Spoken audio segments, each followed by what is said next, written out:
First, let me say how humbled I am to share the stage with such an accomplished group of women. We come from different paths and different professions, but one thing that we do share is a passion for what we do and hoping to make a difference in what we do. I really am in awe of their talent, and I congratulate them on leading. I'm also honored to receive this award from Presentation Academy, a place that is committed to young women to find their passion and their voices in their own journey. They are our future leaders, and I will say we need more women in positions of power with their smarts, their innovation, their creativity, and their compassion. I was fortunate enough to MC the Tower Awards for many years, and I have to say I've seen many women walk across the stage, and they inspired me in so many ways.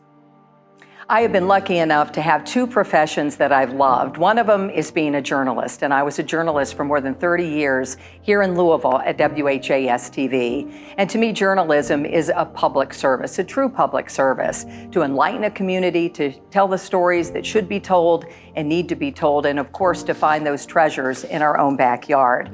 At its best, to me, journalism moves the needle, making our community a better place. I loved my time as a journalist.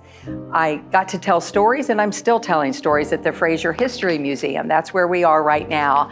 I was hired here to start a new line of programming, really to address inequities and to bridge divides in our community. So 3.5 years ago, we started a line of programming called Let's Talk Bridging the Divide. As you know, the museum sits on the 9th Street Divide. And I have to say, I've been so proud of the conversations that we've been able to have here to take on really tough topics, but to create a safe space to talk, to exchange ideas, and to find out how we can be better as a community.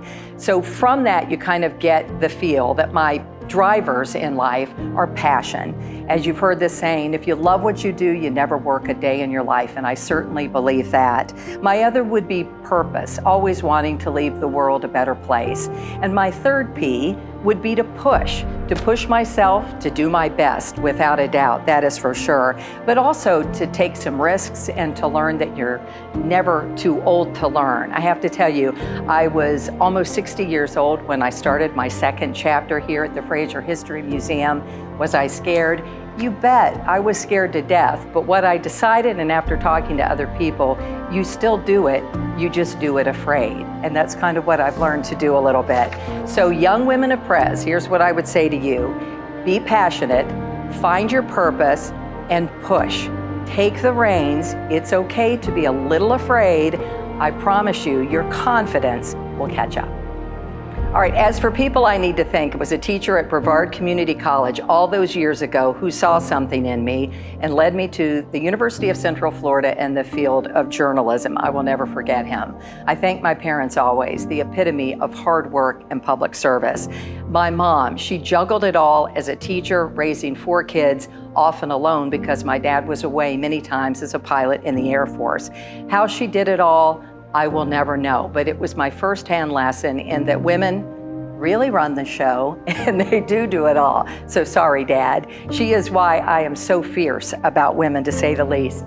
A thank you to my sister Pam, always my mentor, my big sis, my go-to with any ideas. I have a wonderful circle of friends who always answer my call. Great coworkers then and now. Team is so important to me. And finally, to my husband Gary and my boys, who not only tolerated a strong woman in the house and in the workplace, but always encouraged it. And usually with a hell yeah, Mom, which I have to say I loved. It is great to have people in your corner and that kind of friendship and those kind of people who love you. And I thank you for recognizing me, but more importantly to Presentation Academy, I thank you for recognizing women.